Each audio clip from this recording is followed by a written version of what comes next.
Asia কাপের group পর্বের গুরুত্বপূর্ণ ম্যাচে আজ মুখোমুখি হচ্ছে বাংলাদেশ ও আফগানিস্তান। এই ম্যাচের উপরে নির্ভর করছে বাংলাদেশের টুর্নামেন্টে টিকে থাকার ভাগ্য। তাই আজকের ম্যাচটি টাইগারদের জন্য জয়ের বিকল্পহীন এক লড়াই।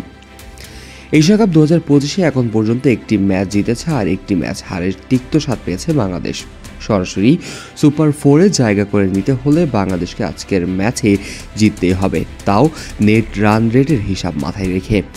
ম্যাচটি অনুষ্ঠিত হবে সংযুক্ত আরব আমিরাতের শেখ জায়েদ স্টেডিয়ামে, যেখানে আবহাওয়া ও পিচের চরিত্র অনুযায়ী স্পিনাররা গুরুত্বপূর্ণ ভূমিকা রাখতে পারেন। বোলিং বাংলাদেশের শক্তির জায়গা। ম্যাচের আগের দিন সংবাদ সম্মেলনে বাংলাদেশ দলের স্পিন কোচ মুস্তাক আহমেদ আশাবাদী কণ্ঠে বলেন, বাংলাদেশের বোলিং আক্রমণ যে কোনো বড় দলের জন্য হুমকি হতে পারে। তিনি বলেন, বাংলাদেশ এখন পর্যন্ত টানা 3টি সিরিজ জিতেছে। আমরা এখন কন্ডিশন ও পরিস্থিতি সম্পর্কে ভালোভাবে জানি। আমি বিশ্বাস করি যখন আমরা বোর্ডে ভালো রান রাখি তখন আমাদের বোলিং ইউনিটের সেই রান ডিফেন্ড করার মতো সক্ষম। যদি আমরা 160 বা 170 রান করি তবে আমাদের বোলিং ইউনিটে আছে যেটা সেই লক্ষ্যকে রক্ষা করতে পারে। আমরা সবসময় এই বিশ্বাস নিয়ে কাজ করি এবং এটা আমাদের খেলোয়াড়দের মধ্যেও ছড়িয়ে দিচ্ছে।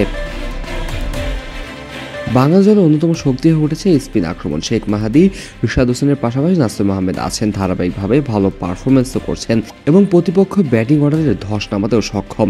পাশাপাশি পেস বোলিংয়ে তাসকিন আহমেদ, শরীফুল ইসলাম, তানজিম হাসান সাকিব এবং কাটার মাস্টার মোস্তাফিজ তো আছেনই।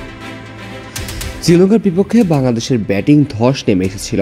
এরপর ড্রেসিং রুমের অবস্থা এবং ব্যাটারদের মানসিক অবস্থা জানতে চাইলে মুস্তাক আহমেদ বলেন, ওয়ালটন এখন দেশের সীমানা পেরিয়ে পৌঁছে গিয়েছে 50টিরও বেশি দেশে।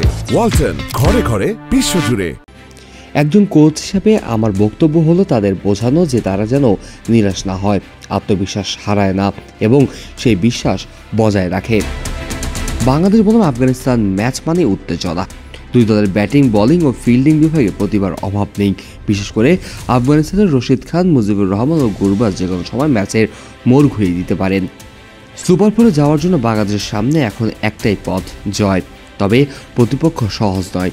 আফগানিস্তানও এই ম্যাচে জিতে টিকে থাকতে চাইবে। তাই আজকের ম্যাচ হতে যাচ্ছে একটি হাড্ডাহাড্ডি লড়াই, যেখানে টাইগারদের সাহস, স্ট্র্যাটেজি ও সামর্থ্যের পূর্ণ পরীক্ষা হবে। এখন দেখার বিষয় আজকের ম্যাচে কি হয়। Kazi Mohammad Arafat, on field.